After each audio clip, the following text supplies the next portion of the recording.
Amy, it's great to catch up with you. First of all, how are you doing in this weird age we live in?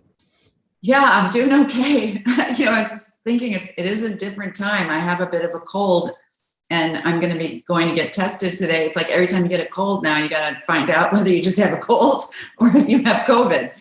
So hopefully all well. I'm sure it is. I've been tested every couple of days because of other work stuff. I've been, we're lucky in our business. We have a lot of access to knowing how we are and how everyone we're working with is. But it is a different time that I feel very blessed. And the Croods is a big part of that. I mean, I actually booked this job right at the beginning of quarantine. And so it's been this wonderful creative experience to carry me through. Sorry, my cat is playing with a toy. I don't know if you can hear that in the background. Okay, good. I have a kitten and she's making a lot of noise in there. Well, she misses mama. Yeah, she's crazy too. I love her. Cats are. All cats are. You have been doing voice work for a very, very long time. I mean, come from. No, I'm just kidding. Yes. I meant that as a compliment. Very, very long. No, yeah, absolutely. My aunt did voice work for almost 70 years. June Foray. That's amazing. Yeah. Wow, so cool. Yeah, I'm about 25 years into it. I've definitely been doing it a while. Love it. It's my favorite. Definitely my favorite part of acting is voiceover. No question about it. Everyone who knows I do voiceover hates me. It's everyone's dream job.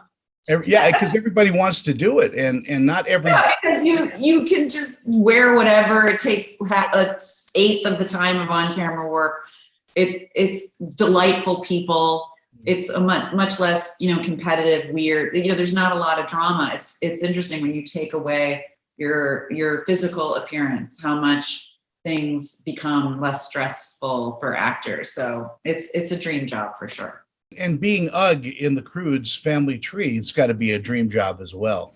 It is. Oh, for sure. I keep saying it's like one of my favorite acting jobs, and people are like, "Really?" I'm like, "Oh no, of my life, of my life." I'm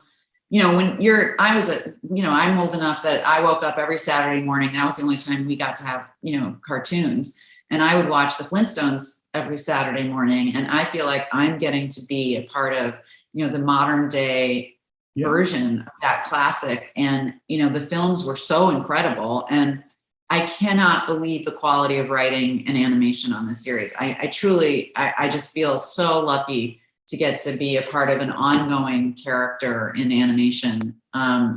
She's also such a great character. August's just like the coolest mom in the world. She's funny, she's smart, she's resourceful, and she's super physical. And I get to make all kinds of strange noises. And it's just been a blast. Every time I go in, I laugh. It's very. I definitely won the voiceover lottery on this one for sure. One of the things that I think is brilliant is in a movie you get to explore maybe one or two themes, but in a TV series you get to explore everything. Yeah. I've only gotten to do a couple of television series that were ongoing, and it's been such a blessing. Very rare in voiceover because animated series are, they're harder. I mean, I don't know if they're harder to get, but they were for me for a while. I wasn't like a go-to animation person, and it's just there's as an actor very rare. If you do a play 8 shows a week, you get to explore that play every night over and over and over again, but you're not moving on to different stories. And it's just very uncommon in our profession to get any kind of extended relationship with a character. And I've gotten to know Uka as we go along and sort of figure out, more about her. And I hope do her better and better and the writers, I think, start to write to the character as they learn about the character. So you really get this growth and time, and it's a pleasure, not just for the actor, I think for audiences too, to get to spend time with these characters and see them grow and see them change. I think television is a really perfect medium right now. Especially like in COVID, just being able to binge and watch story. We don't want short movies. We want to, spend some time. So we want to binge now, and exactly a proper binge, as we say in my house. A proper binge. Proper. Steven Spielberg just said that every director should direct at least one animated feature or series. Really? Yeah, because he says it gives you a better idea of visuals. Oh, wow. That's cool. Yeah. I didn't know that. Maybe he'll put me in one. Maybe you should direct one. Yeah, I love that. You're right. You're right. So you're working on a bunch of projects. You're like the busiest woman in Hollywood. It has been oddly busy. So I feel very lucky.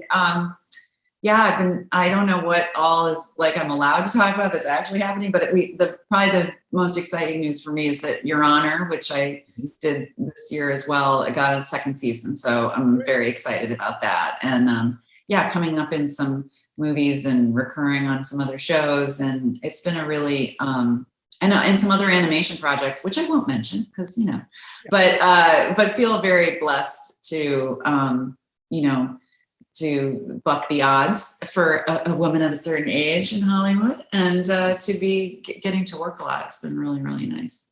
Do young folks approach you and say, how do I get into this business? And what do you tell them? I feel like it's really important to do a little bit of everything. Don't be a snob. Don't be like, oh, I only do this or I only do that. You never know what is going to lead to something else. So I did everything. I did plays. I did industrials. I did live conventions. I mean, one of my first, speaking of animation, the first character I ever played that was animated was a Laura Croft knockoff for a Hewlett Packard convention, where they made me into a character and made me my own animation. I was so excited. So you never know what skills you're going to learn, who you're going to meet, and also create your own content. Obviously, in this day and age, it's even more important. But I would produce plays. I write. I direct, and yeah, you need to stay we all have an iPhone or some sort of phone that can create content that's almost as good of quality as filmmakers can. So we all have the access and the ability to be creative, no matter whether people are paying us to do it or not. So I would just say, get very active. And I definitely was. I was a hustler. So I feel very lucky. Pulled it off. Still am. Yeah, still going, still hustling. Amy, it's such a pleasure to catch up with you again, and all the best. Of course, Croods Family Tree on Hulu and then Peacock. And it's a fantastic series. Thank you. Yeah, I agree. I'm really proud of it. Proud to be a part of it. You take care. And take care. Right, take care of that money. I will. I got throat coat. I got it all. Bye-bye.